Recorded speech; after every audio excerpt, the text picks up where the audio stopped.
So who really benefits from cancel culture? Do the victims benefit? No, not so much. Does the culture at large benefit? Yes, to some degree, the culture at large benefits from the demarcation lines being drawn finally of this is unacceptable, and if you cross this line, this will happen. So yes, that's a benefit. But the real beneficiaries of cancel culture are the corporations who don't have to actually deal with the problem. They can just say, fire somebody, and then say, oh, we're on the right side of this issue.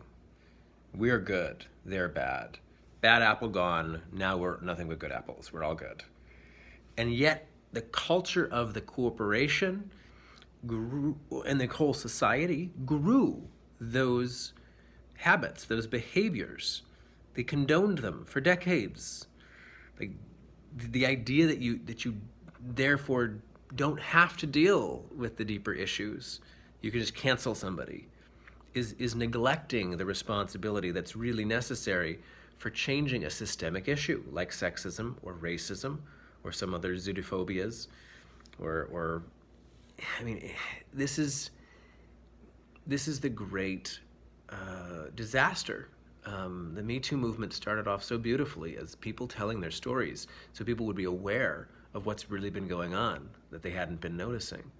And then quickly it devolved into this, let's just punish people, let's just cancel and destroy people who have gone over the line. And we missed what this is really about. It's a systemic issue. It's a cultural phenomenon. It's what they call a wicked problem. It doesn't get solved by flipping a switch, changing a policy, canceling a few people. It's ideologies built into our collective minds. The collective culture holds this psychological viewpoint, and we have to till the soil. We have to actually turn the soil of the entire culture, and while turning it, pluck out all the roots of the weeds that have been ruining the garden. That's the real task at hand here. That's what we're talking about.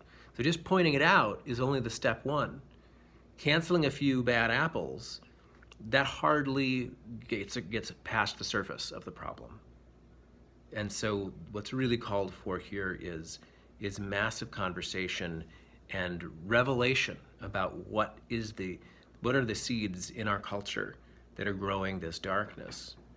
And through conversation and education, perhaps we can become conscious enough of these issues as they come up, the ways that white supremacy show up, the ways that patriarchal, male supremacy shows up and minimizes the power of women. These are the things that we really need to address.